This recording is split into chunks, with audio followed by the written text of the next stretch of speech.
Hello, I'm Thomas and I work for James and want to briefly explain to you how the virtual classroom works and how you enter and what sort of requirements you have.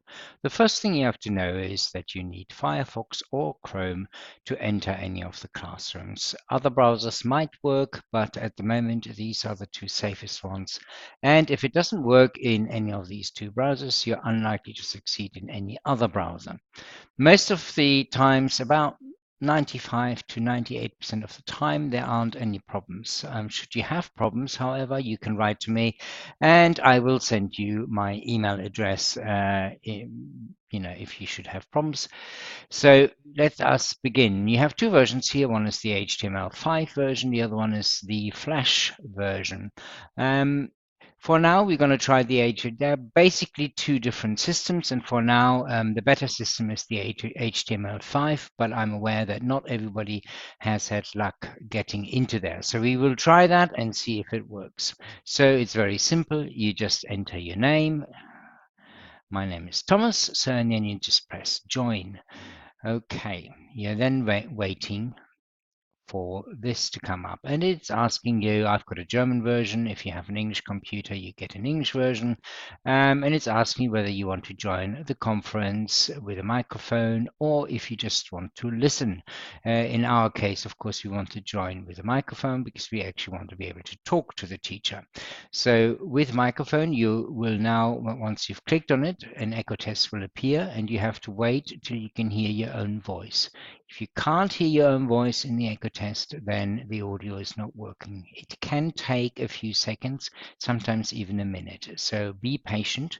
So I'm currently in Google Chrome. It's a little bit quicker in Google Chrome than Firefox, but be patient and see if it works. You're now connecting. Yeah. And then just click now. Yeah. You are currently the only person in this conference. So we've now managed to enter the room.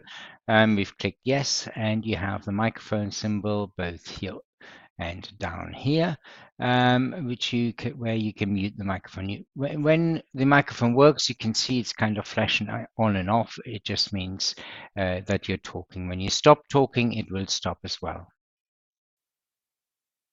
You can see it stopped.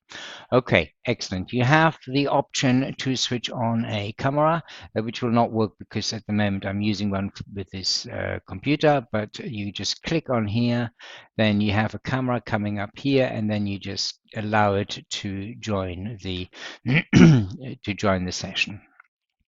You also can make the big screen, the whiteboard larger if you want by just clicking on here, and then you have a large whiteboard. If you need to go back, you can just click on here, and you also have a chat function which is up there, and you can just say hello. Sometimes that's useful if you can't hear the teacher or if you have technical problems. You can just use the chat function and let them know that it's not working. Be creative. If the audio doesn't work sometimes, I would just simply, but the rest works. Everything is fine. You can see the screen.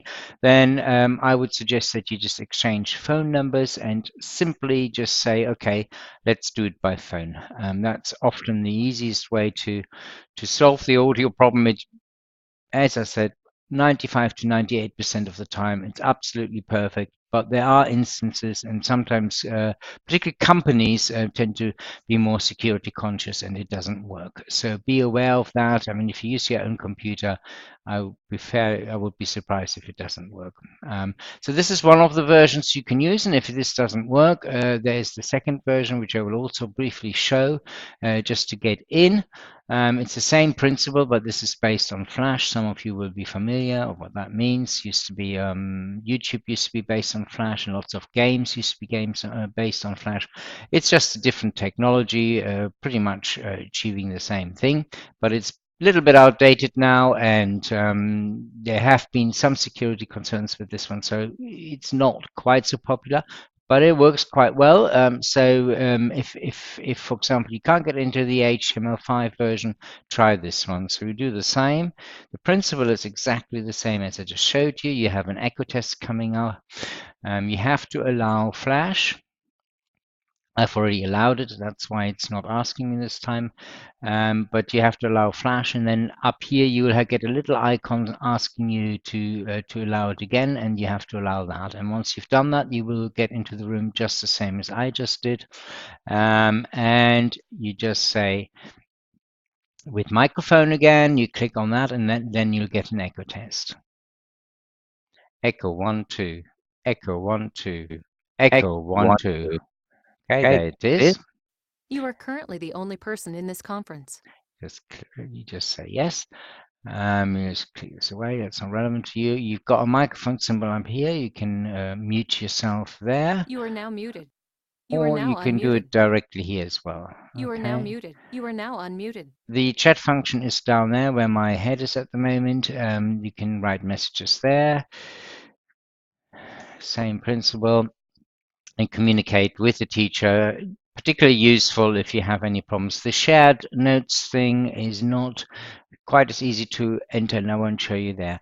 Also quite important, we use something called WebRTC, and you can see down there, if you have that down there, then everything is okay. If you don't, then you're probably in a Flash version, might still be all right, and your audio might be a bit dodgy. So just to sum up, use Firefox or Chrome. Chrome is preferable, it's just slightly faster than Firefox. Make sure you've got a headset like I have at the moment, preferably with microphone and headphones at the same time. You can use the computer microphone if it has one, not every computer does, but the sound quality is nowhere near as good as if you have a separate headset. So invest in that. You can, I've got a wireless one because I don't particularly like to be touched twice, but wired headsets are just as well. So do not worry about that. That's absolutely fine. So I wish you good luck. If you have problems, you can write to me at Thomas, Thomas, at english-lehrer.com. So I will send you the email address in any case. But yeah, please write me an email if you have any problems.